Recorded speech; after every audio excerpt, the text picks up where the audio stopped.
iti Damdamag Cordillera. 10-wheeler truck nabaliktad idiay Marcos Highway. SUV ang maatap ang nakarnap idiay La Trinidad, Benguet, na-recover ti pulisya.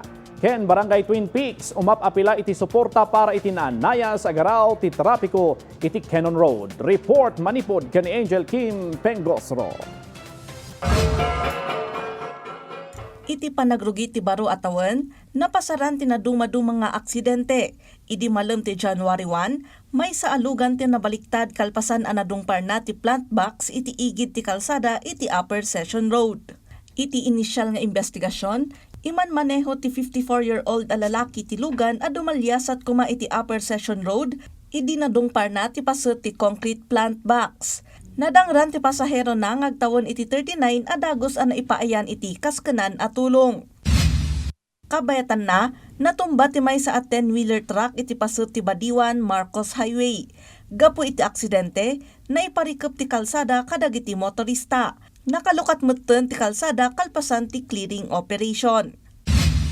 Na-recover dagiti kamang ti Highway Patrol Group ti Maysa nga SUV iti Ambuklaw Road, Tip-Top, Barangay Pakdal, Baguio City. Iti report, maatap ang nakarnap ti lugan iti La Trinidad, Benguet, iti January 1, 2026. May sagsaga na mutten ti kaso ang maipila kontra iti sospek. Umap-apela ti Barangay ti Twin Peaks iti suporta manipod kadagiti nagduduma a national agencies ken dadduma a government offices tapno may panamnama ti naannayas a panaggaraw ti trapiko iti Cannon Road. Ti Barangay Twin Peaks ti mangimanmando iti gunay ti trapiko iti lugar nang runa iti kamto iti igid ti temporary acro bridge ken iti temporary nga alternate road.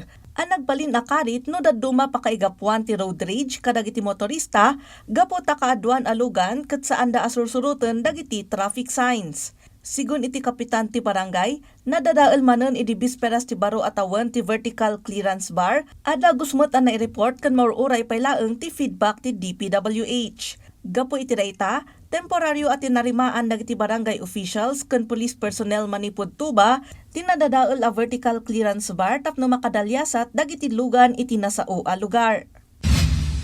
Indawluan ni Acting Chief Police Lieutenant General Jose Melencio Nartates Jr. ti conference kadwa dagiti kamang ti Police Regional Office Cordillera tapno talantanen ti security ken operational concerns iti Cordillera Region.